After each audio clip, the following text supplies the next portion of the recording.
Did you know that the average down payment and closing cost for a buyer is $20,000? But don't panic, today I'm going to show you exactly how you can save for your down payment and your closing cost, even if you're starting from zero. And this is why savings matter. You're going to need 3 to 20% for your down payment, depending on the kind of loan that you're using. Your closing cost is another 2 to 5% of the purchase price. So let's get right into it. First, you need to figure out your goal. How much money do you need to save in order to buy your home? For example, an average for a $300,000 house, you're going to need $20,000 out of pocket. That's with no help from the seller. Now that you know your target number, let's talk about how to actually save for it. I'm going to be sharing my favorite strategies that buyers use all the time to reach their goal faster. The first thing that you want to do is set up a separate savings account for your goal to save for your down payment and your closing costs. Do not mix your everyday funds with your savings, because if you have it available and there in your everyday checkings account, it is more likely that you are going to use it. So you want it in a separate account, out of sight, out of mind, and way less likely for you to use it. The second thing that you want to do is automate your savings. This is my favorite strategy of all, because the moment that your paycheck comes in,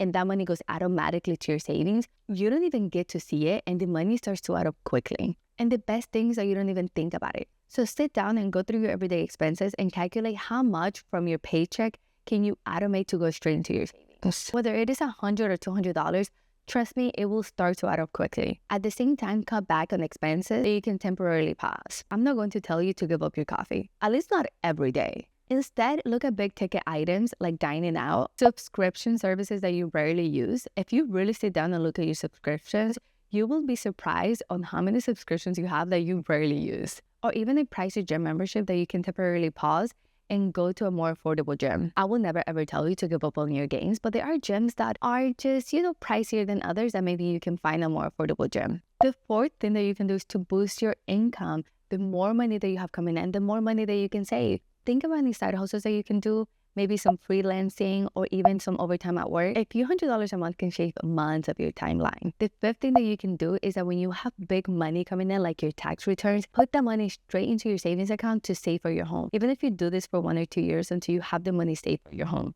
Any big sum of money can give you a huge jump start to reach your goal a lot faster. And the sixth thing that you can do is to always check if you qualify for any down payment assistance programs or any grants that may be available to you. And last but not least, do not forget about gifts. Lenders do accept gifts from family members as long as they're documented properly. So if there's a family member that's willing to help you for your down payment so that you can become a homeowner, definitely take advantage of that opportunity. And here are a few smart hacks that you can use to save money faster. Number one, you can always rent a room if you're renting a house, which is called house hacking. You can house hack even a house that you are renting. This can free up hundreds of dollars every month that you can save towards your down payment. If you have any items that you haven't used in years, take an opportunity to try to sell those items and put that money straight into your savings. Depending on what kind of relationship you have with credit cards, you can always take advantage of the cashback rewards that you can use, even for gas, because that's some money that you can also save. But you have to be very responsible, because credit cards can be your friend or your worst